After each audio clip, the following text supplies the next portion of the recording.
성경 말씀은 빌립보서 2장 12절로 13절입니다. 제가 읽겠습니다.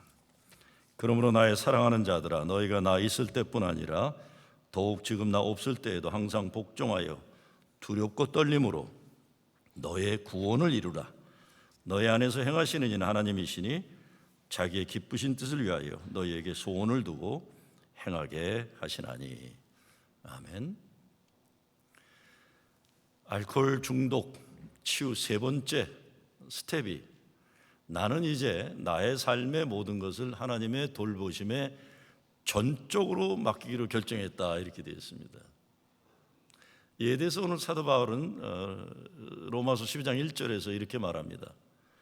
그러므로 형제들아, 내가 하나님의 모든 자비하심으로 너희를 권하노니 너의 몸을 하나님 기뻐하시는 거룩한 산제물로 드리라. 이는 너희가 드릴 영적 예배니라. 생각과 마음만이 아니라 몸 전체, 삶 전체를 하나님께 맡기라, 이런 겁니다. 맡기라. 예수의 영성 회복의 첫 번째 스텝은 내가 죄인임을 인정하고 고백하는 것이었습니다. 두 번째는 내 물속에 빠져서 숨 넘어가는 인생에서 살려달라고 주님께 손을 뻗치고 주님이 내 손 잡으시도록 간구하는 것이었습니다. 세 번째는 예수님의 영성회복의 세 번째는 하나님이 나를 구원하실 능력자라는 것을 믿었으면 전적으로 나의 모든 것을 그분의 뜻에 순종하는 것입니다. 생각에 머무르는 것이 아니라, 마음만 가지는 것이 아니라 믿음이 실천으로 옮겨지는 것입니다. 우리가 스스로 아무것도 할 수 없다는 무기력한 존재라는 것을 인정하지 못하면 전적으로 하나님께 나를 맡길 수 없습니다. 우리가 주님께 나아가기를, 주님 손 붙잡기를 갈망하는 목마름이 없으면 주님께 전적으로 맡길 수가 없습니다. 이 두 가지 스텝을 거쳤으면 이제는 나의 모든 것을 주님께 의존하고 의지하고 의탁하는 거예요. 이사야 선지자는 6장 8절에서 이렇게 얘기합니다. 내가 여기 있습니다. 나를 보내소서. Here I am, Lord, send me. 내가 여기 있는데 나를 이제 하나님께 맡깁니다. 나를 사용하여 주시옵소서. 예수 영성회복의 12단계에서 가장 중요한 단계가 바로 이 단계, 세 번째 단계일 겁니다. 어린아이가 자기 인생 어떤 어려움이 있을 때 엄마와 아빠에게 달려와 안기는 것, 이것만큼 잘하는 일은 없는 거예요. 내가 죄인임을 인정하는 첫 단계, 나 스스로는 무기력한 존재임을 인정하고 나의 도움을 하나님께 간구하기 위해 손을 내미는 두 번째 단계, 그리고 그러기 위해서 나의 모든 염려와 근심, 어려움과 아픔, 내 인생 혼돈과 좌절과 어둠의 현실 모든 것 다 하나님께 맡기고 이제는 하나님 뜻과 인도하심에 전적으로 순종하겠다는 이 세 번째 단계가 12단계의 기본이 되는 겁니다. 하나님께 다 맡기게 되면 어떻게 됩니까? 사도 바울은 오늘 본문에서 너희 안에서 행하시는 이는 하나님이시니 자기의 기쁘신 뜻을 위하여 너에게 소원을 두고 행하게 하시냐니라 했어요. 그런데 우리가 하나님의 이 기쁘신 뜻을 위하여 해야 하는 것은 12절 말씀이에요. 항상 복종하여 두렵고 떨림으로 너의 구원을 이루라. 영어로는 Continue to work out your salvation with fear and trembling, 이렇게 있어요. 계속해서 너의 구원을 이뤄가라는 겁니다. 계속 성숙을 위해 발전해 나가 웨슬레가 말하는 성화에 이르라는 거예요. 여러분, 중독의 현상이라는 것은 알코올이나 마약이거나 무엇이거나 진정한 나 자신의 자아가 파괴되어 버려가지고 건강하지 못한 나를 가지고 살아가는 겁니다. 그래서 하나님께 전적으로 맡긴다는 것은 참된 나 자신을 회복하는 결단을 하는 거예요.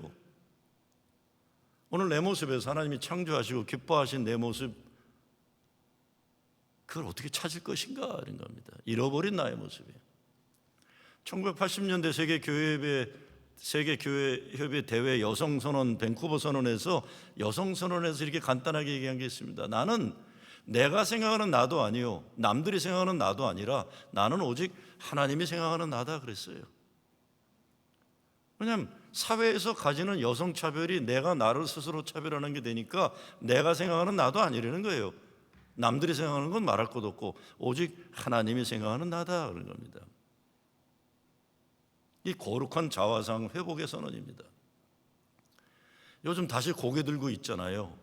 이 코로나 때문에 그냥 아시안들에 대한 그 차별의 그 못된 행동, 특별히 우리 프러싱리 저 다운타운에서도 얼마 전에 이 건장한 이 백인 남자가 왜소한 동양 여자를 확 밀어가지고 뭐 12바늘을 꼬맸대나요. 이런 일이 뉴욕, 샌프란시스코 이런 데 막 올라오고 있어요.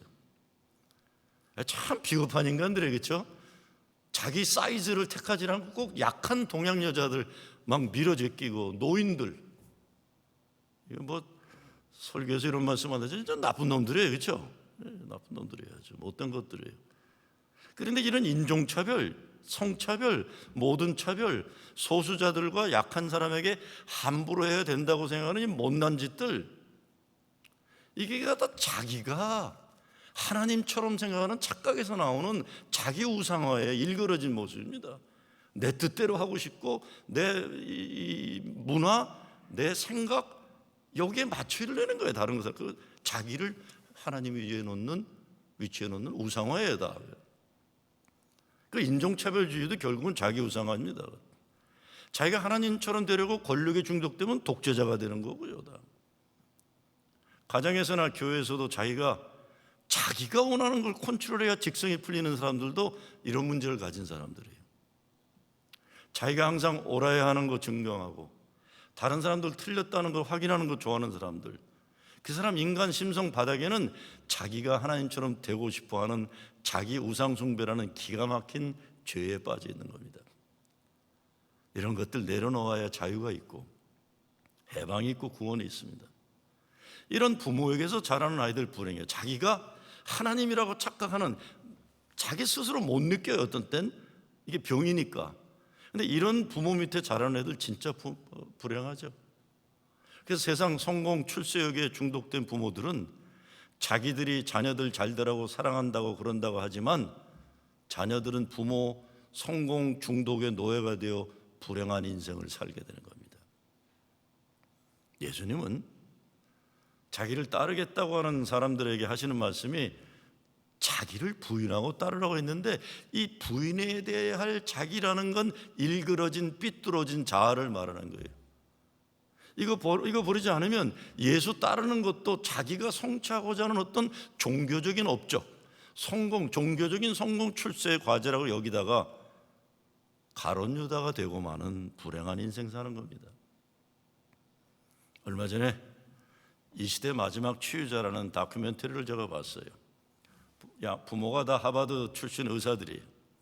자기도 필립스 아카데미라니까 미국에서 제일 좋은 고등학교 졸업하고 아이빌리그 대학을 다니던 미국 최고 엘리트 집안에 성공 출세의 길에 있던 젊은이인데 이게 우울증에 깊이 빠지게 되다가 약물 중독에 빠지게 됩니다. 부모의 기대에 따르기 위해서 정말 열심히 착하고 성실하게 공부를 열심히 하던 젊은이인데 완전히 망가진 분노된 인생을 산 거예요. 근데 그 과정에서 무엇보다 아버지에 대한 분노가 컸어요. 자기도 아버지처럼 그런 성공한 인간이 되어야 한다는 부담감, 동시에 부모의 기대에 어긋나지 않으려고 최선 다했던 그 착한 아이의 모든 노력이 분노로 바뀌기 시작합니다. 그리고 자기 파괴로 오는 겁니다. 그래서 극단적인 생각을 하게 됩니다. 인생 마지막 갈 가려는 생각에 계속 빠지다가 어느 날 백팩 가방 하나 메고 남미로 떠나요.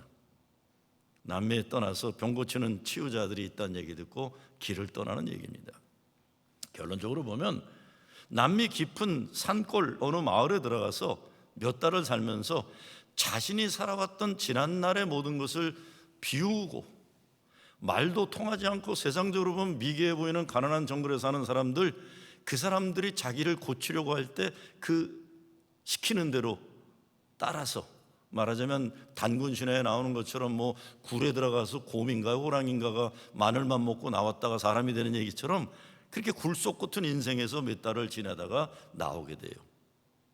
하루하루 먹고 사는 밀림 사람들에게서 이 사람들이 돈을 받을 것도 아닌데 나를 고쳐주려고 하는 이 마음이 감동을 받아서 고침받는 게 시작이 됩니다. 할 일이 없으니까 낮에는 동네 어린애들과 친구가 돼서 축구를 해요. 자기가 보스턴에서 자라면서 축구하는 거를 부모가 시킬 때는 막 이겨야 된다는 그 긴장감 때문에 축구가 재미없었는데, 이 밀림에 뻘거벗은 동네 애들하고 축구하는데 너무 재미난 거예요. 인생이 달라지는 거예요. 또 밀림에 있는 약초들로 자신의 몸을 싣고 몇 달 동안 자기 속에 깊게 뿌리 박혔던 인생의 무거운 짐과 뿌리 깊은 악몽들을 빼어내는 훈련을 하게 됩니다. 결론으로 많이 병이 고침받고 집으로 돌아오는 얘기예요. 그 과정에서 자기 아들을 그렇게 망가뜨린 미국 최고 엘리트 부모들이 회개를 하고 사랑이라는, 아들을 사랑한다는 명목으로 아들 잘 되라는 기도로 결국은 아들을 망가뜨린 죄를 인정을 합니다. 그래서 아들이 돌아와서는 버만트 시골의 산마을에 들어가서 텃밭 농사를 지면서 행복하게 살아가는 실제적인 이야기입니다.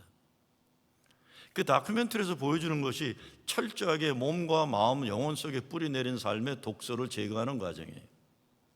그리고 자기가 얼마나 귀한 존재인지, 무엇보다 자기도 인생을 다른 사람들, 아픈 사람들을 고쳐준 일에 쓰임받기로 결단하고 그런 인생을 살아가요. 치유센터를 만들었는데 엄마 아빠, 하버드 의대 나온 엄마 아빠 같은 의사가 아니라 오르게닉 채소를 재배하고 삶의 기쁨과 행복을 자연 속에서 누리는 것을 나눠주는 공동체를 살아가는 겁니다. 세상 어떤 현실이 있어도 사랑으로 서로를 치유하는 일을 해야 하는 공동체가 가정과 교회인데, 실제적으로는 오히려 사랑이라는, 자식들 잘 된다는 명분 아래 서로 아프게 하고 망가뜨리는 일에 열심히 얼마나 많은지 몰라요. 이게 불행해지는 거죠. 이렇게 되는 이유는 잘못된 인생의 가치관 때문에 그렇습니다. 사람을 사랑하고 살리는 일이 뭔지 모르기 때문에 서로 상처 주고 아프게 만든 일에 열심히 하게 되는 거예요. 그래서 예수님 당시 종교가 사람들에게 무거운 짐을 짊어지게 하고 아픈 사람들을 고치는 일을 하지 않고 오히려 아픈 사람들을 사회적으로, 종교적으로 소외시키고 사람 사는 곳을 쫓아내는 일에 열심히 했었어요. 그래서 예수님이 뭐라고 하십니까? 수고하고 무거운 짐진 자들아 다 내게로 오라, 내가 너희를 쉬게 하리라 하시는데, 여기서 수고라는 건 자기가 열심히 해서 뭘 하려다가 지친 인생을 얘기하고, 무거운 짐이라는 건 바리새인들로 인해서 종교적인 무거운 짐을 지고 살아가는 걸 얘기하는 거예요. 그거 벗어라, 그렇게 살지 않아도 된다는 거예요. 그래서 여러분, 예수 믿으면 진리 안에서 자유하잖아요. 자연스럽잖아요. 막 어색하고 그런 사람들 있잖아요. 괜히 종교적으로 어색한 폼 잡는 사람들. 이 멀쩡하던 사람들도 목사가 되거나 장로가 되고 나면 그냥 언어 이상하게 구는 사람들 많잖아요. 저도 보면 어떤 때 젊은 목사들 보면 왜 저러나, 제가 뭘 잘못 먹었나 그럴 때 있어요. 목사도 그렇고 교인, 괜히 이상한 종교적인 부자연스러움, 그리고 어떤 삶의 현실에서도 하나님 은혜를 찾고 축복과 행복을 누리고 사람을 사랑하고 살리는 일에 쓰임받게 되는 것, 이게 예수 믿는 거예요. 그래야 하는 겁니다. 그렇지 않으면 예수 믿는다고 말은 하고 교회는 오래 다녔대도 그거 진짜 예수 믿는 건 아니에요. 예수 믿는 폼만 잡는 거죠, 교회 와서. 우리가 우리 자신의 얼굴을 거울에 들여다봐야 돼요.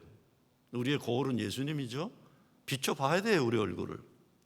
내가 예수 잘 믿어서 구원의 기쁨이 있고 진리 안에서 누리는 자유가 있고 감사와 기쁨이 있는지 이거 봐야 돼요.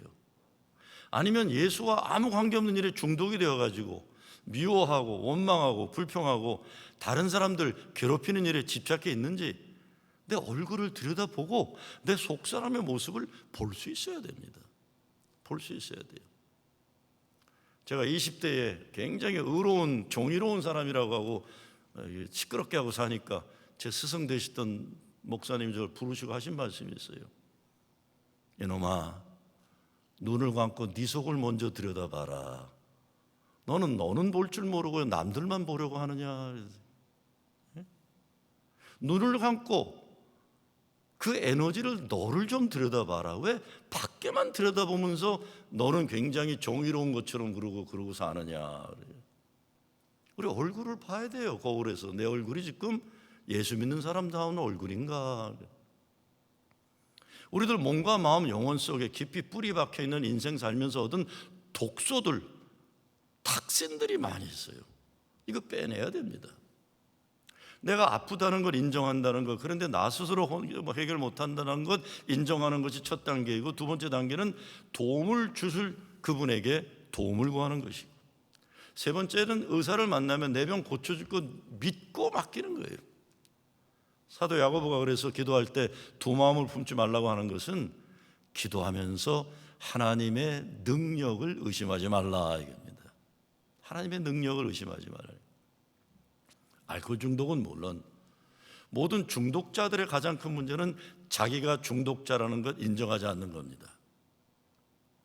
그래서 결국 밖에 해가 화창한데 문을 꼭 닫고 어둠 속에서 살아가는 것과 마찬가지 인생을 사는 거예요. 창문을 활짝 열어서 신선한 공기가 들어오게 하고 하늘에서 내리는 치유의 햇빛을 받아들여야만 해요. 우리에게 이것이 하나님의 말씀, 성경입니다. 그리고 기도예요. 기도로 하나님 생명의 호흡을 받는 것이고, 성경 말씀으로 하나님 빛을 받는 겁니다. 하나님께 내 삶의 모든 것을 맡기고 하나님의 말씀에 따라 살겠다는 결단은 성경 말씀을 믿고 살겠다는 거예요. 여호수아가 그렇게 얘기하잖아요. 나와 내 집은 오직 여호와 하나님을 섬기겠노라 외치면서 죽음이 아니라 생명, 저주가 아니라 축복을 택하겠다고 선언했던 것이 그것입니다. 그런데 생명과 축복이 아니라 저주와 죽음으로 향하는 중독에 빠져 노예가 되면 이게 얼마나 불행해요. 여기서 빠져나오고 자유되려면 하나님 기뻐하시는 것을 선택하고 그것에 집중하는 인생을 살아야 하는 것입니다. 우리 인생 치유와 회복, 새롭게 변화되기를 원한다면 하나님께 전적으로 내어놓는 신뢰의 신앙을 살아야 돼요. 오래전인데 교회 안에서 장로와 집사가 사업 문제로 갈등이 일어났어요. 그래서 좀 제가 목사라서 민망한 상황이 벌어지게 되니까 젊은 집사를 찾아가 설득을 했어요. 그랬더니 목사님, 저는 이제 막 사업을 시작하고 자본도 없는 조그만 사업체인데 이미 오랫동안 해왔고 대형 기업과 같은 장로님이 저같이 조그만 회사 없애려고 저렇게 난리치시니 내가 어떻게 해야 됩니까? 이런 거예요. 제가 보기에도 장로님이 욕심이 너무 많은 분이셨어요.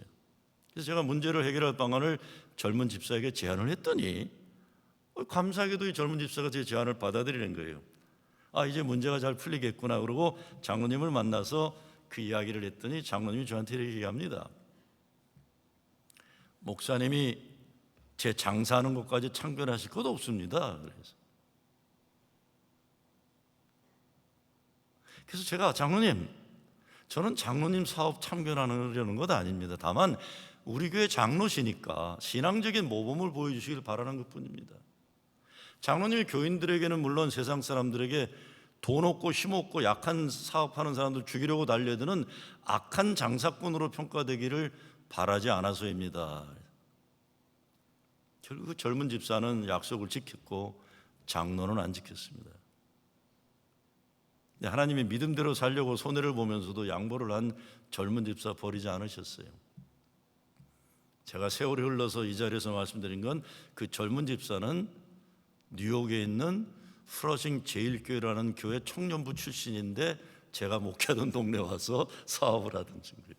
지금도 그 지금은 청년이 아니죠. 벌써 20년 넘었으니까 그 집사 제가 존경해요.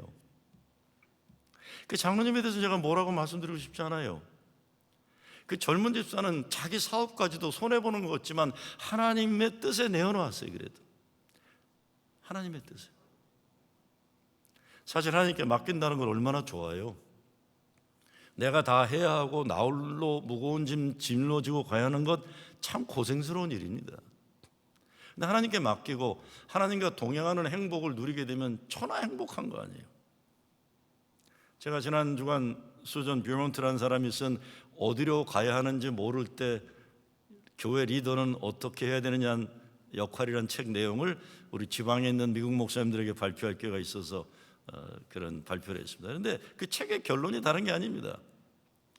지금 코로나 시대처럼 앞으로 뭐가 어떻게 될지 불확실한 때, 코로나 이전에 우리가 잘했고 뭐 적용되었던 그 방법이나 원칙이 적용되지 않는 이런 때, 교회 리더가 해야 하는 일은 뭘 열심히 옛날에 잘하던 것 더 잘하려고 몸부림치지 말고, 지금 현재 어려운 이 현실을 교인들이 더 깊이 경험하도록, 또 그럼을 통해 겸손해지도록 도와주라, 이렇게 얘기를 해요. 우리가 모두 겸손해진 것을 배우고 미래가 불확실할 때 더욱 하나님 이끄심에 순종하는 것을 배워야 한다고 하는 겁니다. 하나님이 만들어 가신 미래를 기다리는 인내가 필요한 것이며, 사람들이 자기가 원하는 것 이루려고 수선스럽게 난리치지 못하고 성령의 이끄심에 순종하는 것을 배우라 하는데, 그걸 도와주라는 겁니다. 하나님께 맡겨야 합니다. 자녀를 사랑한다고 하면서 희생하는 부모들 많죠. 그런데 부모의 희생이나 헌신도 삐뚤어진 중독성이 가질 수 있어요. 전 정말 그런 사람 많이 봤습니다. 자기 아들이나 딸을 향해 갖고 내가 저놈을 얼마나 사랑하는데, 저게 사랑이라면 나는 싫다, 정말 싫다, 싫어, 정말. 그건 사랑이 아니에요. 독재지, 독재. 엄마고 아빠고 내가 저걸 얼마나 그건 사랑이 아니에요. 자기가 못하는 걸 그냥 안다라고 이런 못된 짓을 갖다 자식에게 자꾸 이렇게 넘어 남기는 거죠, 다들. 사랑이라는 건요, 내가 사랑하는 사람이 인격이 존중되고 하나님이 뜻하신 그 사람 최고 최선을 찾아가는 길을 조용히 겸손하게 도와주는 것이지, 부모가 자기 원하는 것 이루려고 욕심부리면 그 사랑이 아닙니다. 집착이죠. 파괴고. 교회도 이런 집착, 삐뚤어진 중독 현상으로 교회를 열심히 하는 목사들이나 교회 리더들 많은 교회 행복하기 어려워요. 여러분, 목사들도, 저도 목사잖아요. 목사들도 보면 세상에서 못 이룬 명예, 세상에서 못한 권력, 그거를 자기 목회를 통해 이루려는 목사들이 있어요. 이거 불행해져요, 교인들이. 어디 목사만 그랬으니까 장로들도 세상에서 그냥 찌질하게 살다가 그거 못 이룬 걸 교회 와서 그냥 권력 무슨 이런 거를 하려니까 그냥 난리치는 거예요, 난리치는 거. 이 교회가 지옥이 되고 마는 겁니다. 목사나, 그래서 목사들도요, 진짜 죽어라고 헌신했다고 하는 사람들이 은퇴할 때 힘든 게 그래서 그래요. 왜? 자기 교회라고 자꾸 생각을 해요. 내가 이 교회에서 얼마나 희생을 했는데, 뭘 희생해서 월급 받고 먹고 살았으면 됐지. 그게 다 그 삐뚤어진 희생입니다. 삐뚤어진 헌신. 떠날 때 조용히 잘 떠나는 게 좋아요. 먹을 만큼 먹었으면. 제가 이번 주에 할 일이 없으니까 은퇴한 다음에 내 꿈이 뭘까를 적어봤어요. 은퇴한 다음에 내 꿈이 뭘 것 같아요, 박 목사님? 첫째, 나는 은퇴하면 텃밭을 가꾸고 싶다. 텃밭, 네? 텃밭이에요. 둘째, 은퇴한 다음에 개도 키우고 닭도 키우고 싶다. 셋째, 가능하다면 물가 근처에 살았으면 좋겠다. 딱 보니까 김성태 장로님 사는 동네, 거기서 김성태 장로님 집에 사는 게 내 꿈이겠더라. 별것도 아니에요. 욕심도 없어요. 그 다음에 쓸래니까 뭐가 없어요. 그 다음에 쓸래니까 조그만 텃밭 하나, 여러분 다 텃밭 하시잖아요. 닭도 키우고 개도 키우고 싶다, 은퇴하면. 세 번째, 물가가 좀 가까우면 수영하러 가면 좋겠다. 더 이상은 쓸 게 없더라고요. 다 욕심입니다. 집착이에요. 여러분, 그래서 교회에서나 가정에서 내가 인정받고 싶어하는 욕망, 자기가 원하는 건 마음대로 하고 싶은 컨트롤, 집착, 이런 것들, 이거 아무리 열심히 하고 헌신해도 이 교회 망가뜨리는 겁니다. 이민교회, 그래서 열심히 헌신한 목사들이 은퇴할 때 사고 치는 게 다 그래서 그래요.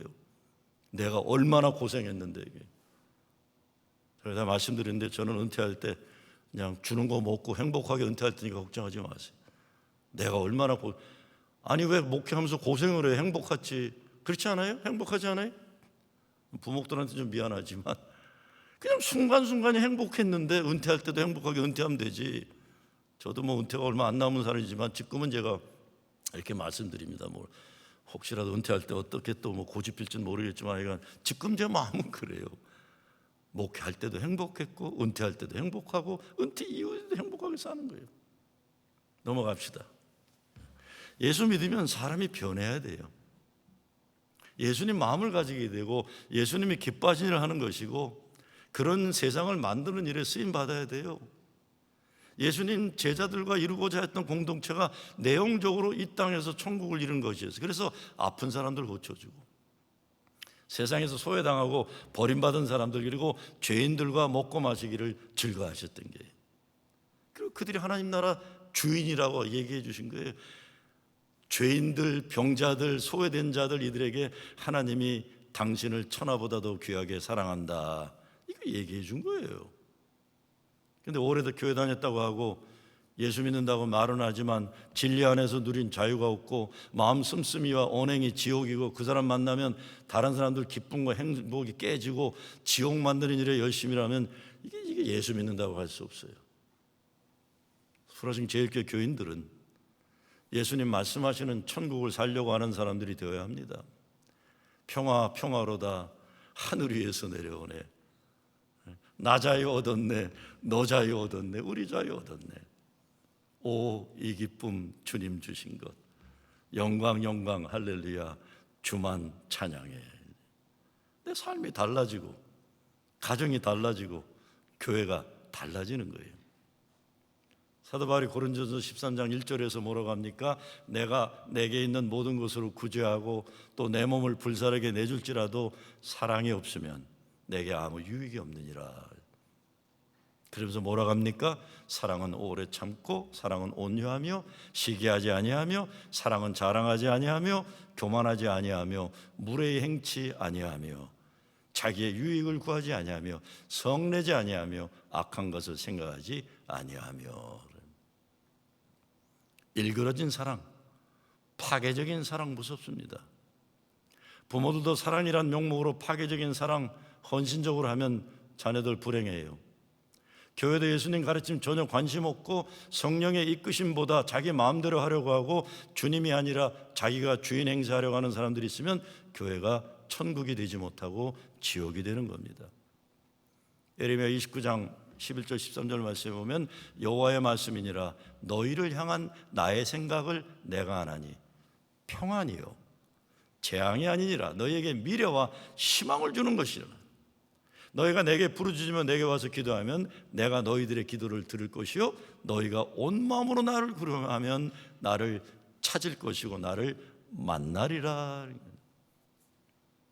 유대민족 패망을 선포했던 선지자 예레미야가 선포하는 메시지는 하나님 뜻은 평안이요 재앙이 아니라는 것이고 미래와 희망을 주시려는 것이라는 말씀이에요.